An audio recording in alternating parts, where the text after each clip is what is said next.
faster by almost 3 percentage points. I mean, that's really unbelievable. So we want to know more about what's going on and who are the leaders. Basically, it's Mexico and Brazil and early on Chile, but then they drop out.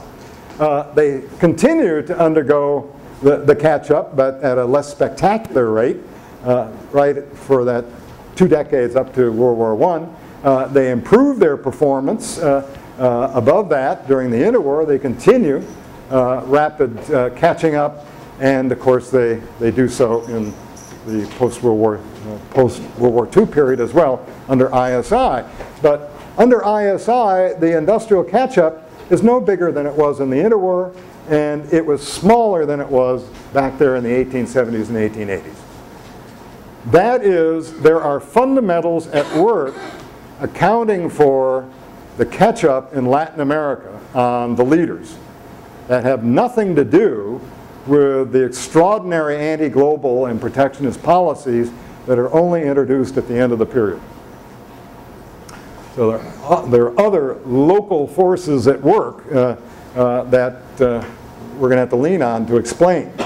More on that in a moment. Now let's turn to the region you know and love so well. Nope, first we have to do the Middle East. They exhibit the same experience, immense falling behind prior to World War I, and then look at that switch. That's amazing. I mean, they're falling behind at 2 percentage points a year behind the leaders up to World War I. After the war, Ataturk, of course, takes over in Turkey with independence, but it's the whole Ottoman system, including Egypt, the growth rate switches to a positive number, more than 1 percentage point. That's pretty impressive. And then, of course, it gets even bigger in the post-war period. Okay, now what about Asia? It's not true that Asia is a leader of the gang, because Asia is lagging behind, falling behind by a lot. It's a negative 1.36%, so it's falling behind the leaders, 1870 to 1890. So they're latecomers, but they show some life there in the 2 decades prior to World War I, and then in the interwar, it really gets cooking in Asia. Asia finally begins to wrest the leadership role around the Third World as the leading industrializer of the pack. And this is not just Japan, it's Shanghai, and it's the Philippines. It's a lot of places that are contributing to this regional powerful catching up performance. It's extraordinary during this period, and it sets the stage for what happens after World War II with, as you know, some of the most dramatic rates of growth and industrialization. So there's the story by regions, and you can see it on the averages down below. The point being, oh, there, yeah, excuse me, Philippines. Yes, isn't that interesting? Doot, doot. The first period, after the Americans arrive, if I may say so, is that a spurious correlation? Yes, probably. But nonetheless, there you are.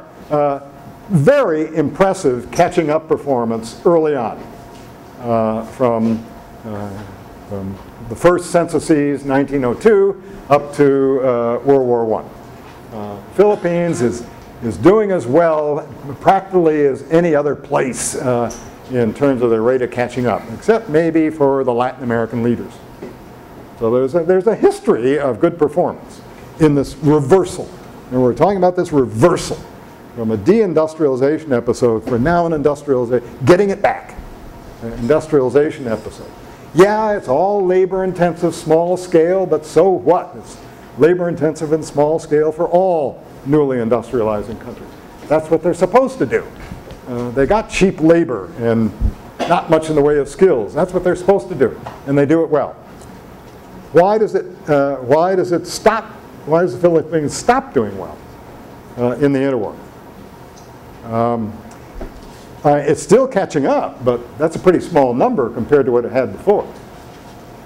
So what is going on in the interwar that would tend to take this dramatic lead that the Philippines was establishing away from them? Is it because the peso is fixed vis-a-vis the dollar, and the U.S. screws everything else up on the dollar, sticking on the gold standard too long, and the Philippines has to pay? Is it all policies and dictated by America that are at cause? Maybe, but the interwar experience, if we're looking for the source of poor growth performance in the Philippines in industry, there's the place to look in the interwar. And it's very different from everywhere else. Everywhere else, it's pretty spectacular. And then they join the club again with the ISI experience after World War II. Okay, and there it is for the whole periphery. Okay, so there are two big facts that come out of that evidence that we just breezed over. One is intensive growth, especially taking place in the interwar decades, but generally over the whole century. That is, the leaders increase their rate of industrial output growth over time. The leaders in the poor lagging parts of the world tend to increase their speed of catch-up over time. So whatever they were doing right, they even do righter as time goes on. Second, it's extensive growth. That is, more and more poor countries are joining the club. So the size, the number of countries that are undergoing catch-up on the leaders is increasing all the time. But it's especially true of the interwar decades, the 1920s and 30s, and the post-World War II episode. Well, let's play around with some possible explanations. One standard explanation popular out there in the literature is, well, many of the countries in the poor periphery outside of Latin America are not autonomous. They don't have control over policies. I'm not sure the statement is true, but that's what this literature says. And therefore, they can't devise policies that favor industry because, after all, France and England and so on are exporting industrial products to these parts of the world, and they don't want to have any competition in their colonies. So who's surprised? Okay, this is certainly a plausible argument.